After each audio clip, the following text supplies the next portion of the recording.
Welcome back. आज हम पाक भारत ताल्लुकात पर बात कर रहे हैं और मेरे साथ इस्लामाबाद स्टूडियो में जनरल तलत मसूद साहब हैं। इस वक्त हमें ज्वाइन कर रहे हैं खुर्शीद कसूरी साहब जो कि साबिक वजीर खारजा रह चुके हैं।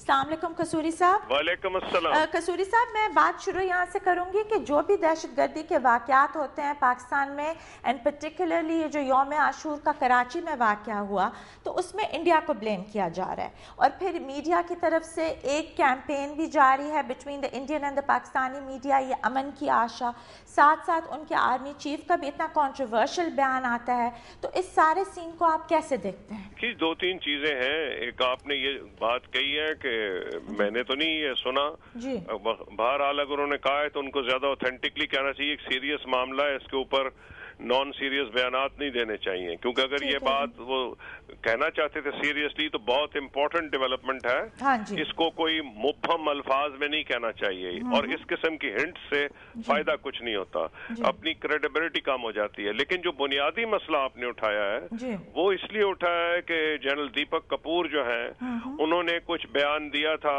कि न्यूक्लियर ओवरहैंग के नीचे भी एक लिमिटेड वॉर हो सकती है।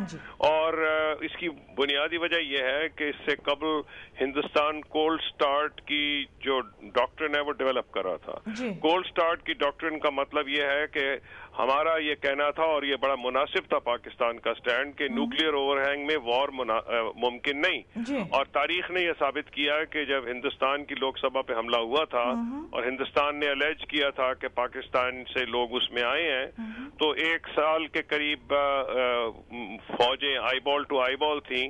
और मैं तकरीबन उसी वक्त वजीर खारजा जब ये उसी वक्त तकरीबन बना था, तो मैंने ये देखा कि इनकी कोई 1851 डेथ्स भी हो गई थी, उनके डिफेंस मिनिस्टर ने माना।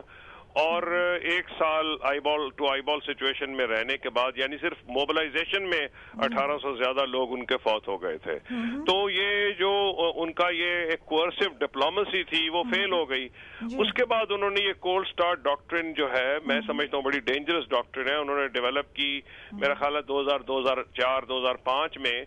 और उन्होंने ये कहा कि जनाब नहीं, ये हो सकती है और जो लिमिटेड वॉर का कॉन्सेप्ट है अभी भी रेलेवेंट है। और ये कि हम 96 घंटे में 96 आवर्स में हम ऑफेंसिवली स्ट्राइक कर सकते हैं पाकिस्तान को, यानी कि सरप्राइज एलिमेंट वो लाएंगे और बकौल उनके पाकिस्तान को मौके का जवाब ही नहीं देंगे। ये जो इसमें खतरा है कि एक तो टू मच असम्पशन है और शायद अमेरिका की सुपर पावर लैंग्वेज वो इस्तेमाल कर रहे हैं, लेकिन खतरा यह है कि पाकिस्तान जो है उसको बहरहाल अपने डिफेंस के लिए कुछ इकदाम उठाने पड़ेंगे।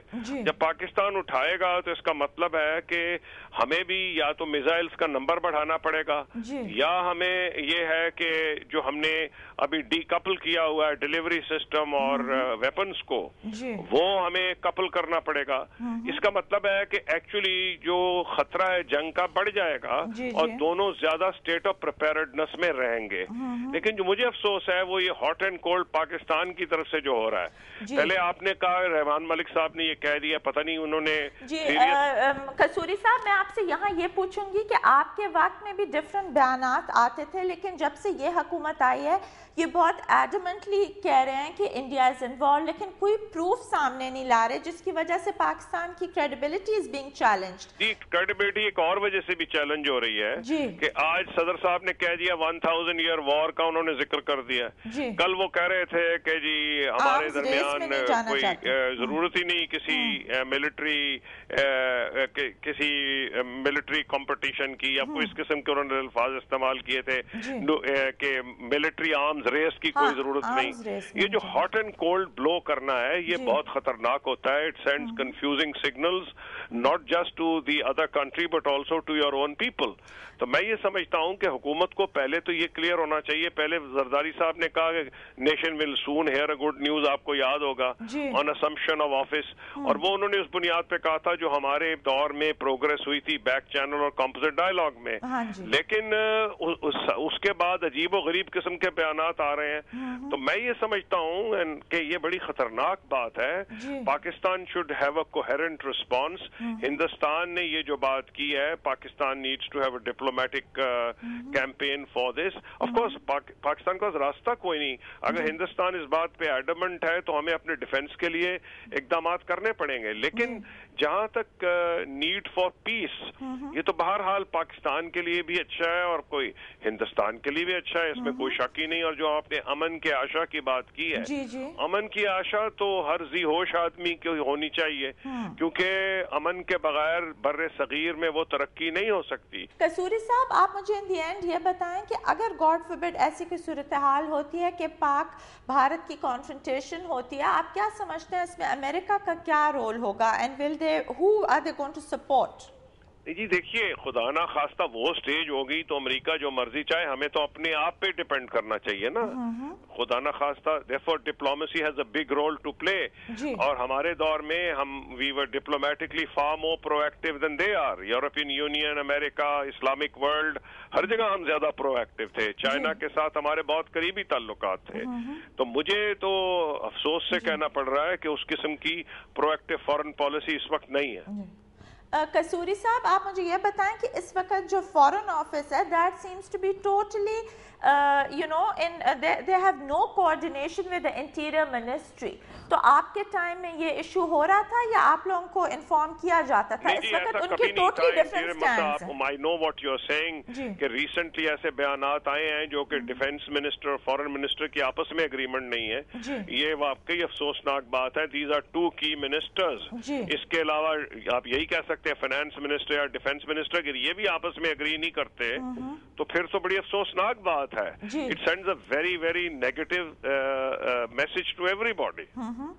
جی, thank you very much Kasuri صاحب for being with us here today.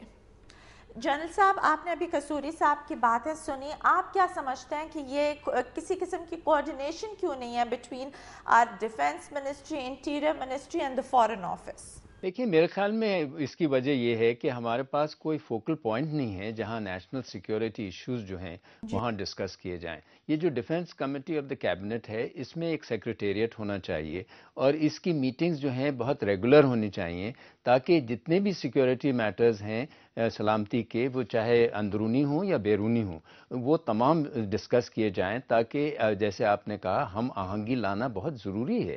جب تک ہمارے تمام منسٹرز ایک قسم کی بات نہیں کریں گے, ایسے لگتا ہے کہ جیسے حکومت پہ کسی کا کنٹرول ہی نہیں ہے اور حکومت کی کوئی پالیسی ہی نہیں ہے, سامنے نہیں آ رہی نہیں ہے. آپ نے بالکل بجا کہا کہ آج ایک اسٹیٹمنٹ آتا ہے, دوسرے دن دوسرا اسٹیٹمنٹ آتا ہے, تو اس سے انڈینز بھی کہتے ہیں کہ یہ ہمیں کس چیز کو سیریسلی لینا چاہیے. کیا وہ لوگ جو کہ آج ایک قسم کا بیان دیتے ہیں, دوسرے دن دوسرے قسم کا بیان دیتے ہیں, کیا ان لیڈرز کو ہم کسی قسم کی اہمیت دیں یا ان کو بالکل نظر انداز کریں اور انتظار کریں کہ جب کوئی ایسی حکومت ہو جس میں یا ایسی لیڈرشپ ہو جب کہ کوئی بات میں وزن ہو؟ تو میرے خیال میں ہر جو اسٹیٹمنٹ, خاص طور سے جب ہم دوسرے ممالک کو ایڈریس کرتے ہیں یا دنیا کو ایڈریس کرتے ہیں, تو اس میں وزن ہونا چاہیے اور وہ تدبر اور سمجھنا چاہیے کہ اس کے کیا ریپرکشنز ہو سکتے ہیں.